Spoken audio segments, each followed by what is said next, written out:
this thing called your law of attraction.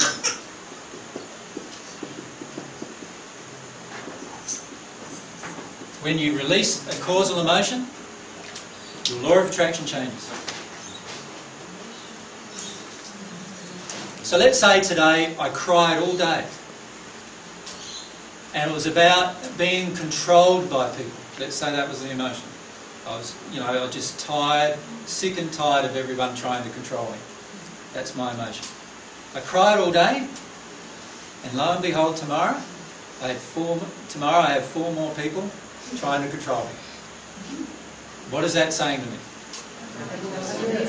More crying needed. There was a whole lot of that crying. Sorry, it didn't work. Who's been in that state where that's happened? Isn't that so annoying? No, I've been in that state for months at a time sometimes, and I wake up every day more annoyed.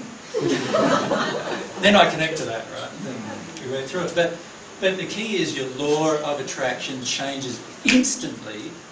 You deal with the causal emotion, and I'm saying instantly. Because if it's no longer in you, you can't any longer attract it.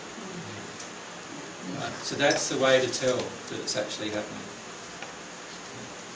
Does that, everyone follows that? Is that a gradual thing as well? It is a gradual thing, yeah. Because obviously you're dealing with lots and lots of different types of emotions in the course of a day or in the course of a week. And so sometimes you don't even notice that it's instantly changed. What you notice is, 2 weeks time on. I've had 2 weeks now when no one's got angry with me. Oh, wow. Because I've been dealing with those issues, yeah, and had sort of things change where people have treated me differently, and I've noticed it, but I know there's still a lot there. Yeah. And so that gradual thing. Yeah, and so obviously too, with a lot of our emotions we release. Let's say it's the issue of being controlled.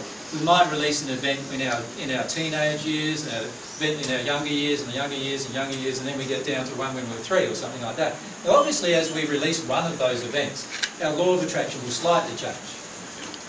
And then we release the next one, it will change a bit more. And release the next one, it will change a bit more. But when we get to the real core, it just actually stops all, like whatever we're attracting just stops altogether.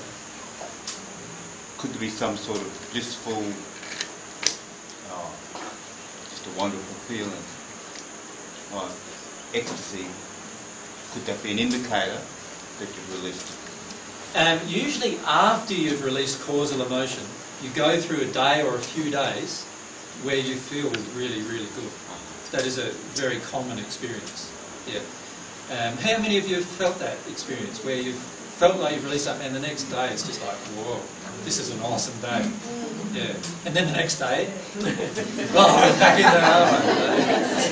And this is how the soul works. You see, it's flowing out of you. So when you let one flow, you have a day or two feeling good. And this is where you can't judge. Because you're going to have a day or two feeling good, and then you'll have a day that's crap. And if you judge it, what are you going to do? You're going to stop that day of crap, which means you're stopping all the future days of feeling good. Do you want that? Really? We don't really. So just allow those without judgment. It doesn't matter who's judging it around you. Don't worry about what they're saying about you. In the end, it's not about them, it's about your relationship with God, and when you release that emotion, you will love them even more. Don't worry about what they're saying about you. Mind you, if what they're saying about you triggers you, go with it, because it's a causal emotion within you that needs to be released. It's your law of attraction.